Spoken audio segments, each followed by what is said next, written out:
다 함께 일어나셔서 35장 찬송을 부르시겠습니다.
다 함께 참회의 기도를 드리겠습니다.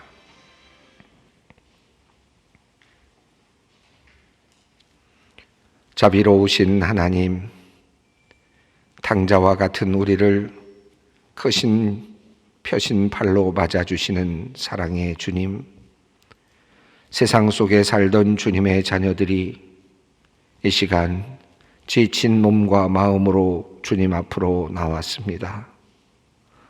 자유를 얻기 위해 떠난 길이었습니다. 행복을 찾는다고 떠난 길이었습니다. 부요함과 풍요를 기대하며 떠난 길이었습니다.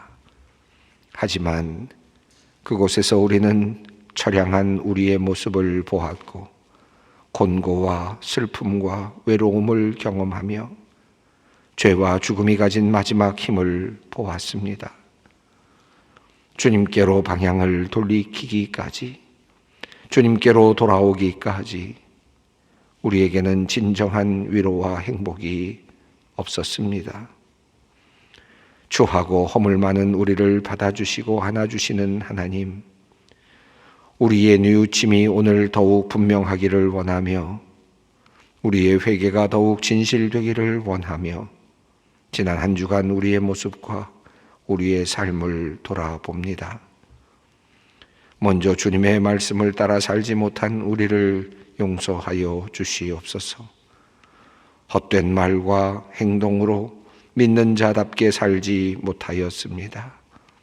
우리를 불쌍히 여겨 주시옵소서. 세상의 힘과 권력에 휘둘리며 살았던 것을 또한 회개합니다. 나의 본능이 이끄는 대로 하나님을 멀리하며 살아온 우리를 용서하여 주시옵소서. 이 시간 지친 몸으로, 병든 몸으로 나와 주님 앞에 간절히 뉘우치며 기도하는 우리의 기도를 주님 들어주시옵소서. 우리의 죄를 거룩하신 주님의 보혈로 도말하여 주시며 우리의 연약함을 주님의 생명과 강함으로 채워 주시옵소서. 지금은 하나님과 나만이 아는 죄를 생각하며 묵묵히 참회의 기도를 계속합니다. 여호와는 긍휼이 많으시고 은혜로우시며 노하기를 더디하시고 인자하심이 풍부하시도다. 아버지가 자식을 긍휼히 여김같이 여호와께서는 자기를 경외하는 자를 긍휼히 여기시나니 이는 그가 우리의 체질을 아시며 우리가 단지 먼지뿐임을 기억하심이로다. 그러므로 주 예수 그리스도 안에 있는 자에게 결코 정죄함이 없느니라. 아멘.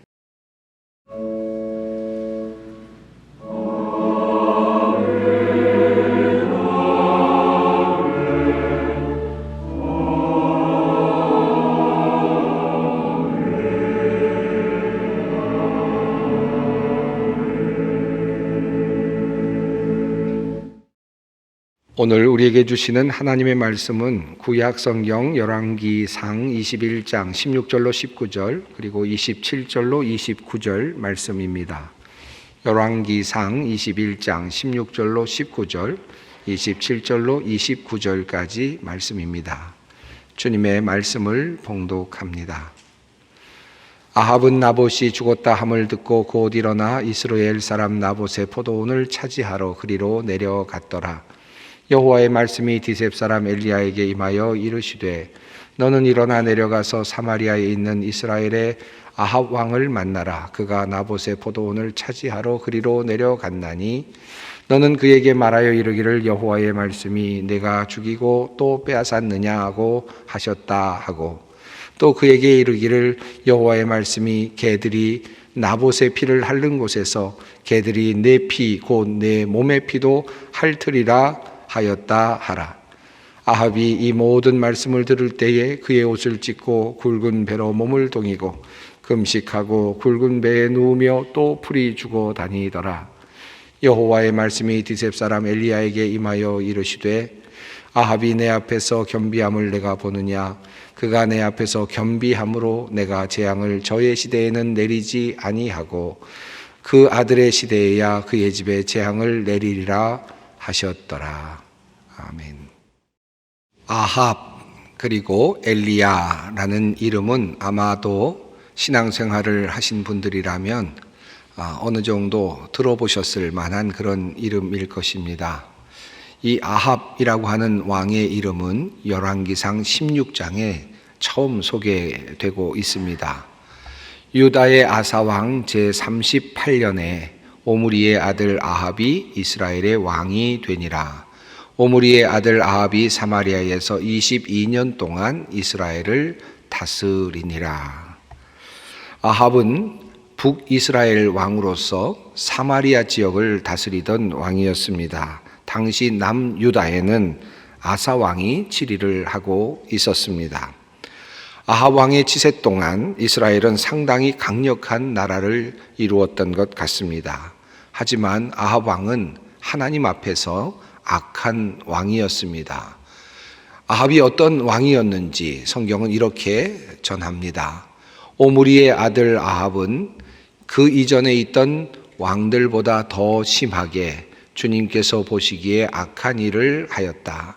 그는 느밧의 아들 여로보암의 죄를 따라가는 정도가 아니라 오히려 더 앞질렀다. 그는 시돈 왕 엣바알의 딸인 이세벨을 아내로 삼았으며 더 나아가서 바알을 섬기고 예배하였다. 또 그는 사마리아에 세운 바알의 신전에다가 바알을 섬기는 제단을 세우고 아세라 묵상도 만들어 세웠다. 그래서 그는 그 이전의 이스라엘 왕들보다 더 심하게 주 이스라엘의 하나님을 진노하시게 하였다. 자, 이것이 바로 이 아합 왕의 모습이라고 할 수 있겠습니다.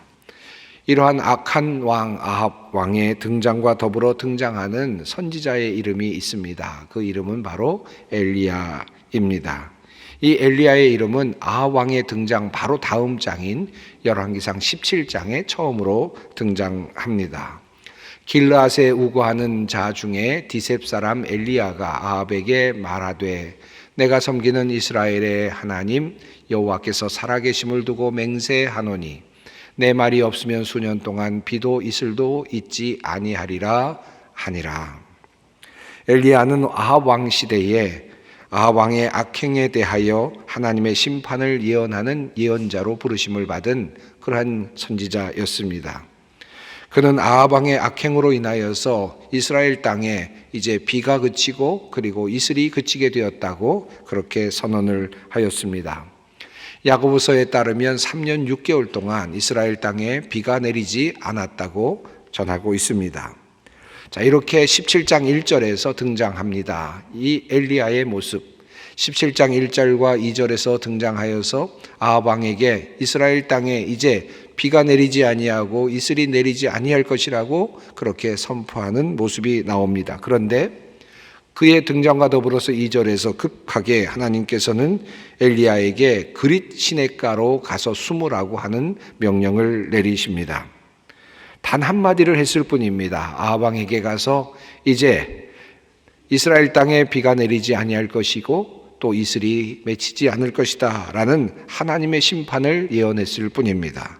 그런데 하나님께서는 바로 그를 그 말을 하게 한 후로 바로 이어서 엘리야를 그릿 시냇가에 숨기셨습니다.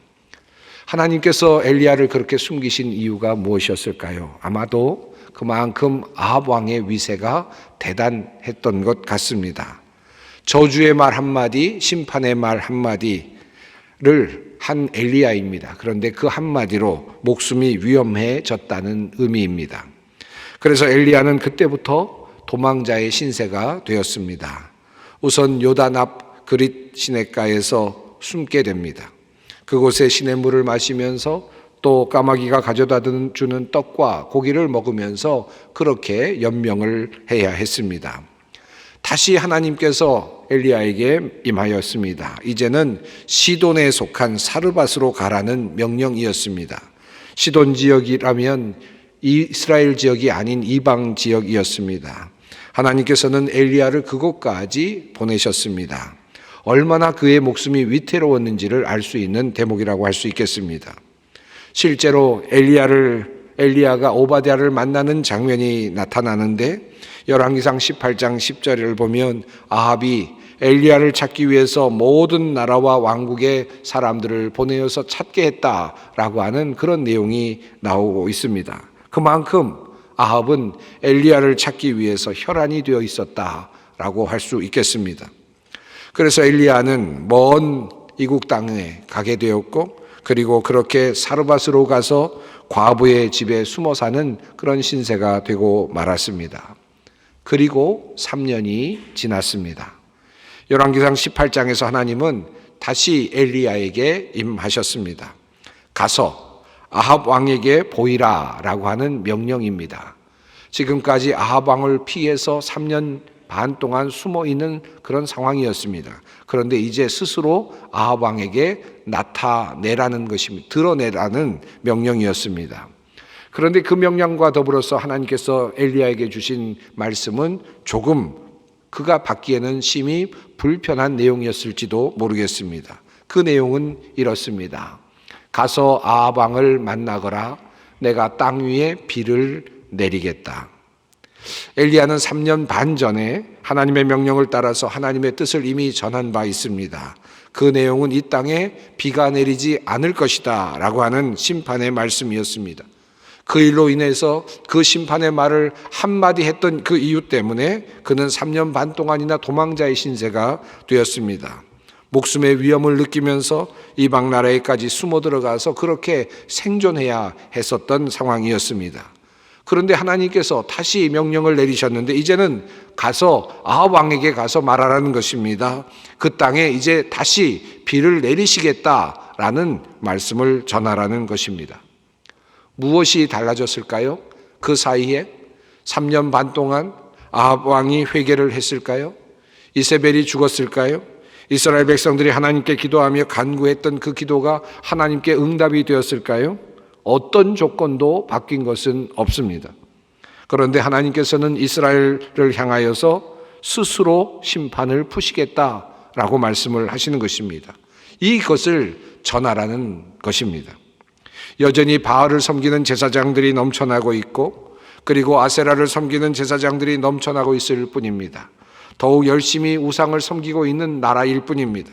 그럼에도 불구하고 나라의 위세는 점점 더 강해져 가고 있는 상황이었습니다. 다만 이스라엘 땅에 기근이 들어서 땅에 비가 내리지 않을 뿐입니다. 그런데 3년 반 동안 하나님께서 그 땅에 비를 내리시지 않다가 이제는 다시 그 땅에 비를 내리시겠다라고 하는 것입니다. 이 말씀을 전하라는 것입니다. 하나님은 왜 이스라엘 땅에 비를 다시 내리시겠다고 하는 것인가? 아마도 엘리야는 못마땅했을 것입니다. 그럼에도 불구하고 엘리야는 하나님의 말씀에 순종합니다. 아합 왕을 만나서 한 가지 제안을 합니다. 아마도 성경에 따르면 하나님께서 명령하시지 않은 것으로 보아서 아마 엘리야 자신의 생각이었을지도 모르겠습니다. 그는 갈멜산의 제사를 그리고 대결을 아합 왕에게 제안을 했습니다. 바알의 선지자 450명과 아세라의 선지자 400명을 갈멜산으로 모이게 한 후에, 그리고 그곳에서 어느 신이 과연 진짜 신인지, 어느 신이 자기 자신들이 드리는 제사를 받으시는지 한번 시험해보자라고 하는 제안이었습니다. 엘리야가 숨어있는 사이에 많은 선지자들이 죽었기에 엘리야는 홀로 서 있었습니다. 바알과 아세라의 선지자들은 850명이 그곳에 서 있었습니다. 여러분이 잘 아시는 대로 그 제사의 결말은 하나님의 승리 그리고 엘리야의 승리였습니다. 여호와의 불이 내려와서 번제와 그리고 나무와 돌과 흙을 태우고 그리고 도랑의 물까지 핥았다고 성경은 증언하고 있습니다. 그때 엘리야는 바알의 선지자와 아세라의 선지자들을 모두 기손 시냇가로 끌고 가게 하여서 그들을 모두 죽이도록 명령합니다. 그리고 하나님의 승리를 선언하게 됩니다. 그리고 나서 이제 하나님께서 그들에게 전하라고 하신 그 말씀을 전합니다. 엘리야가 아합에게 이르되 올라가서 먹고 마시소서 큰 비 소리가 있나이다. 하나님께서 이제 비를 내리시겠다라고 하는 그 명령을, 그 말씀을 그제서야 엘리야는 전하게 되었습니다. 엘리야는 바알의 선지자와 아세라의 선지자들을 멸할 때에 아마도 아합 왕도 멸하고 싶었을 것입니다. 이세벨도 처단하고 싶었을 것입니다. 그러나 엘리야는 그렇게 하지 않았습니다. 도리어 아합 왕에게 비의 소식을 전합니다. 하나님께서 그를 도와주시는 그 소식을 전하고 있습니다. 이스라엘은 회개하지 않았지만 엘리야는 하나님이야말로 진짜 신이라는 사실을 이스라엘 온 천하에 밝히 드러냈습니다. 그리고 하나님께서 이 땅에 비를 내려주신다는 것을 아합 왕과 이세벨에게 보다도 분명하게 알려주었습니다. 오직 살아계신 하나님께서 이 땅에 비를 내려주신다라고 하는 사실을 보여주었습니다. 그러나 상황은 바뀐 것은 없습니다. 이스라엘은 아직 회개하지 않았고 아합도 회개하지 않았으며 이세벨도 회개하지 않았습니다. 살아계신 하나님이 누구신지를 보다 분명하게 밝혀줄 뿐이었습니다. 하나님은 그 목적으로 이스라엘 땅에 비를 내려주셨습니다. 그리고 나서 어떤 일이 일어났습니까? 다시 도망가야 하는 형편이 되었습니다. 바알과 아세라의 선지자들을 죽인 이야기를 들은 이세벨이 엘리야의 목숨을 노리기 시작한 것입니다. 결국 엘리야는 도망을 갔습니다. 다시 도망가는 길입니다. 그 상황이 얼마나 급박했는지 성경은 이렇게 전합니다. 엘리야는 두려워서 급히 일어나 목숨을 살리려고 도망하여 유다의 브엘세바로 갔다. 그곳에 자기 시종을 남겨두고 자신은 홀로 광야로 들어가서 하루길을 더 걸어 어떤 로뎀나무 아래로 가서 거기에 앉아서 죽기를 간청하며 기도하였다. 주님, 이제는 더 바랄 것이 없습니다. 나의 목숨을 거두어 주십시오. 나는 내 조상보다 조금도 나을 것이 없습니다. 다시 도망자로 나서는 엘리야의 마음이 어떠했을까 짐작해 보게 됩니다. 엘리야는 로뎀나무 아래에 앉아서 안타까운 자신의 마음을 이렇게 토로합니다. 그가 대답하되 내가 만군의 하나님 여호와께 열심히 유별하오니 이는 이스라엘 자손이 주의 언약을 버리고 주의 제단을 헐며 칼로 주의 선지자들을 죽였음이오며 오직 나만 남았거늘 그들이 내 생명을 찾아 빼앗으려 하나이다. 그렇게 엘리야가 억울한 마음으로 도망자의 생활을 하고 있었을 그 즈음에 한 사건이 일어났습니다. 그 사건이 바로 오늘 본문 앞에 나오는 내용입니다. 이스라엘 사람 나봇에게 포도원이 있었는데 그 포도원이 아합의 궁과 가까이 있었던 것 같습니다. 아합 왕은 그 포도원마저도 자기의 것으로 갖고 싶어 하였습니다. 포도원을 바꾸어서 자기의 채소를 만들어내는 밭으로 사용하고자 했습니다. 그래서 나봇에게 포도원을 팔 것을 종용하죠. 하지만 나봇은 그것을 거절했습니다. 이것이 조상의 유산이기 때문에, 조상으로부터 받은 유산이기 때문에, 여호와께서 금하시는 일이기 때문에 거절을 하였습니다. 이 때문에 아합은 근심에 차게 되었습니다. 근심에 차 있는 아합 왕을 보고 이세벨은 불량자 두 사람을 시켜서 나봇이 하나님과 왕을 저주하였다라고 하는 모함을 하게 만들었습니다. 계략이었습니다. 그것으로 인하여서 결국 나봇은 사람들의 돌에 맞아서 죽게 되는 상황이 되었습니다. 나봇이 죽자 자연스럽게 나봇의 포도원은 아합 왕의 소유가 되었습니다. 참으로 엄청난 일이 일어났던 것입니다. 참으로 불의한 일이 다시 아합 왕에 의해서 일어났던 것입니다. 아합 왕과 이세벨은 그만큼 악한 사람들이었습니다. 이때 하나님께서 숨어 있었던 엘리야에게 말씀으로 임하셨습니다. 여호와의 말씀이 디셉 사람 엘리야에게 임하여 이르시되 너는 일어나 내려가서 사마리아에 있는 이스라엘의 아합 왕을 만나라. 그가 나봇의 포도원을 차지하러 그리로 내려갔나니 너는 그에게 말하여 이르기를 여호와의 말씀이 내가 죽이고 또 빼앗았느냐고 하셨다 하고 또 그에게 이르기를 여호와의 말씀이 개들이 나봇의 피를 핥는 곳에서 개들이 내 피 곧 내 몸의 피도 핥으리라 하였다 하라. 하나님의 말씀이 엘리야에게 임하셨습니다. 엘리야가 이 말씀을 듣는 순간 어떤 마음이었을까요? 드디어 왔구나. 드디어 하나님께서 결단을 하셨구나. 하나님께서 아합 왕을 드디어 치시기로 결정하셨구나. 이세벨을 확실하게 이제 완전히 징벌하시기로 결정하셨구나. 아마도 이런 생각을 하였을 것입니다. 드디어 정의가 도래하는구나. 드디어 하나님의 공의가 살아나는구나. 이런 마음이었을 것입니다. 자, 이 마음을 가지고 엘리야는 이제 아합 왕에게 달려갑니다. 아합과 엘리야가 만나는 장면이 참으로 흥미롭습니다. 아합은 이렇게 말합니다. 아합이 엘리야에게 이르되 내 대적자여 내가 나를 찾았느냐? 대답하되 내가 찾았노라. 이 말을 새번역은 이렇게 실감나게 다시 번역합니다. 내 원수야 내가 또 나를 찾아왔느냐? 아합 왕은 그렇게 원수를 대하듯이 엘리야를 대하고 있습니다. 마치 석양에서의 어떤 전투와 같은 그런 흥미진진한 장면이 아닐 수 없습니다. 이제 악은 결국 심판을 받게 될 것입니다. 악한 왕 아합은 결국 대가를 받게 될 것입니다. 이제 엘리야는 바로 그 하나님의 정의가 이루어지는 그 현장에서 아합 왕의 파멸을 보게 될 것이고 이세벨의 파멸을 보게 될 것입니다. 그는 이제 자신만만하게 하나님의 심판의 말씀을 아합 왕에게 전달하였습니다. 이제 그는 그 마음속에 이런 마음이 있었을 것입니다. 이제 하나님께서 어떻게 하시는가 보자. 아마도 하나님께서 이제 정의롭게 그를 판단하시며 그에게 벌을 내리실 것이다. 그가 어떻게 죽는지 보자. 그가 어떻게 심판을 당하는지 보자. 이제야말로 악의 선멸이 악의 심판의 시작이다. 아마도 엘리야는 그런 마음으로 아합 왕을 바라보았을 것입니다. 하나님은 역시 공의로우신 분이시며 악을 품지 못하시는 분이시다. 엘리야는 이런 마음으로 하나님의 심판을 강력하게 선포하였을 것입니다.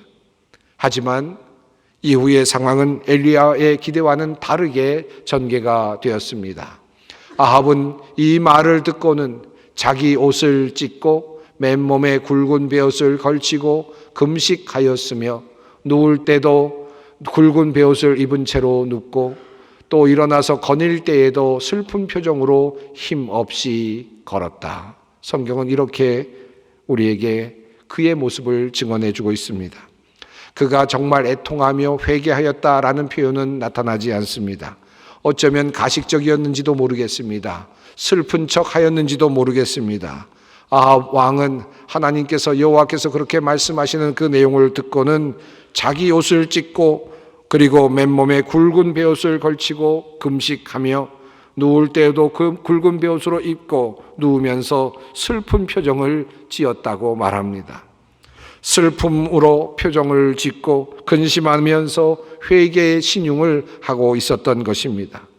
이것을 바라보고 있는 엘리야의 마음은 어땠을까요? 가증스럽지 않았을까요? 엘리야의 눈에는 아마도 그러한 모습이 더욱더 참으로 보기 싫었을 것입니다. 나봇을 죽인 파렴치범입니다. 죄 없는 나봇, 자신의 어떤 하나의 재산을 더 얻기 위하여 사람들을 동원해서 모함을 하고 사람을 죽여야만 하는 그런 그런 왕비, 얼마나 가증스럽습니까? 참으로 큰 죄를 지은 사람입니다. 이스라엘의 선지자들의 피를 얼마나 많이 흘렸던 사람입니까? 얼마나 많은 죄를 지은 왕입니까? 하나님을 온전히 섬기지 아니하고 이방신을 가져다가 신전을 만들고 신상을 만들고 그 앞에서 절하고 춤을 추었던 사람 아닙니까? 그가 당연히 벌을 받아야 마땅하지 않겠습니까? 그런데 하나님께서 다시 디셉 사람 엘리야에게 말씀하십니다. 아합이 내 앞에서 겸비함을 내가 보느냐? 그가 내 앞에서 겸비함으로 내가 재앙을 저의 시대에는 내리지 아니하고 그 아들의 시대에야 그의 집에 재앙을 내리리라 하셨더라.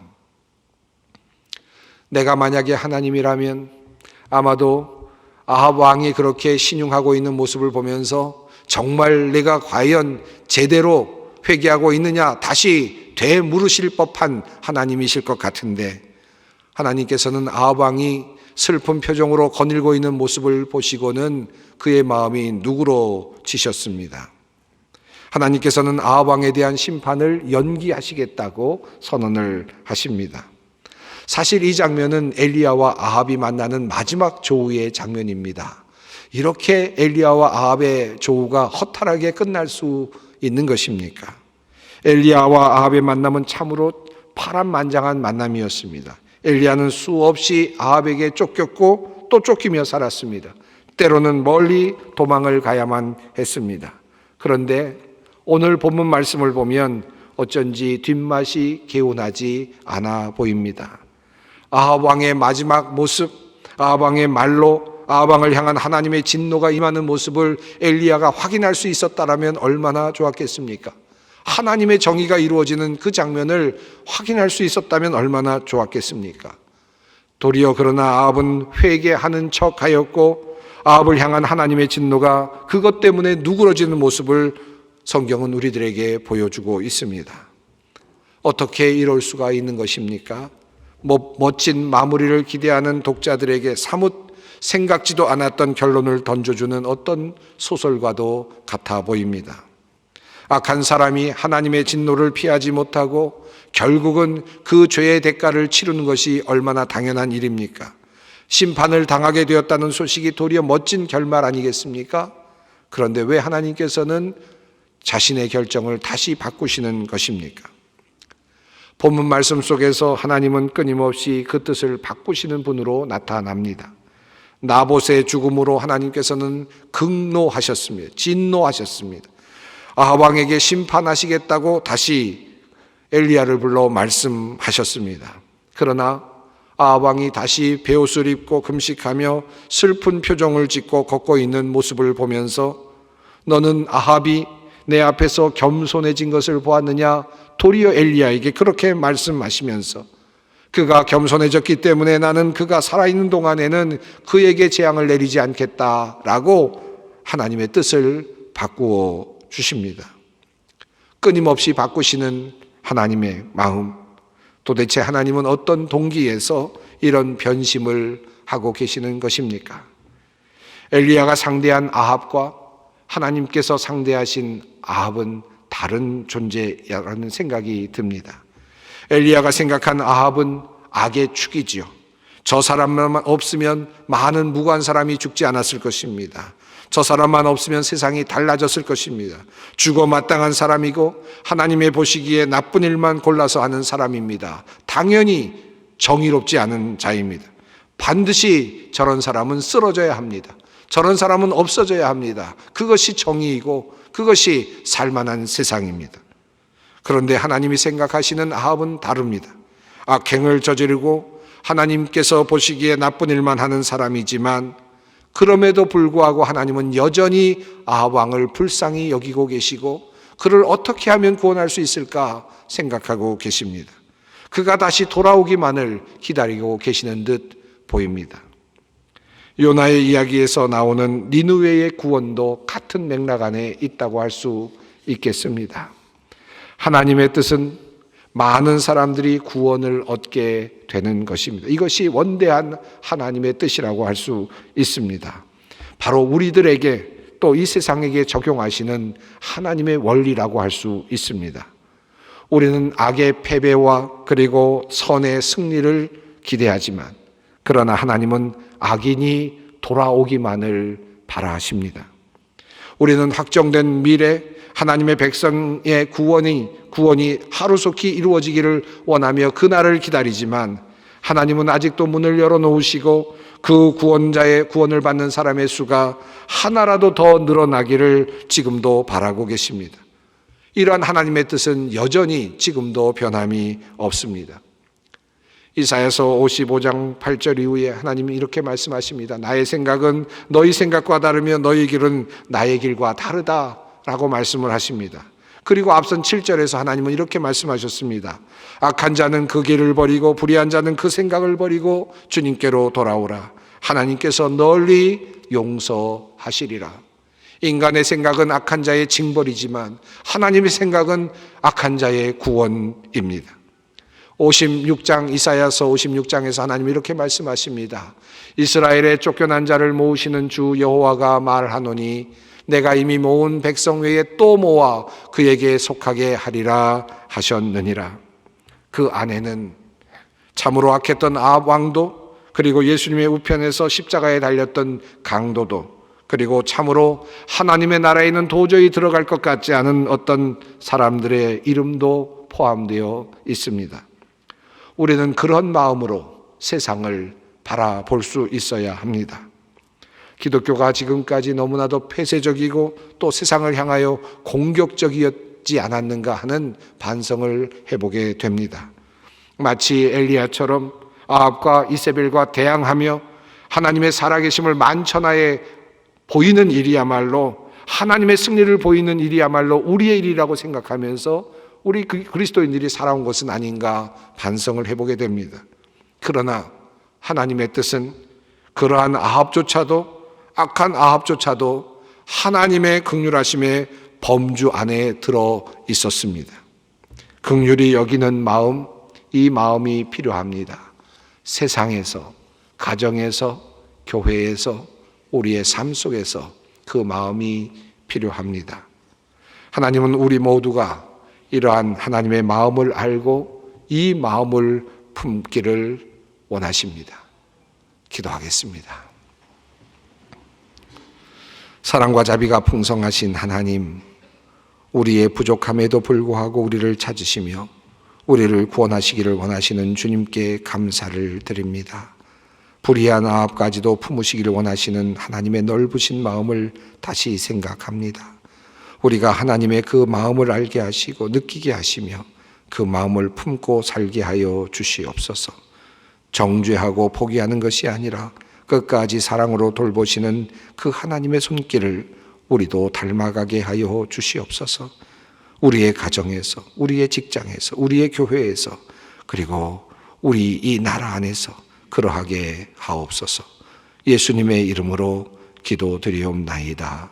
아멘. 찬송가 498장입니다.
우리 주 예수 그리스도의 은혜와 하나님의 사랑하심과 성령님의 교통하심이 하나님의 그 크신 마음과 너그러우신 주님의 마음을 담기 원하는 주님의 모든 백성들 위에, 소망의 성도들 위에, 이 나라와 민족과 역사 위에 항상 함께 하시기를 축원하옵나이다.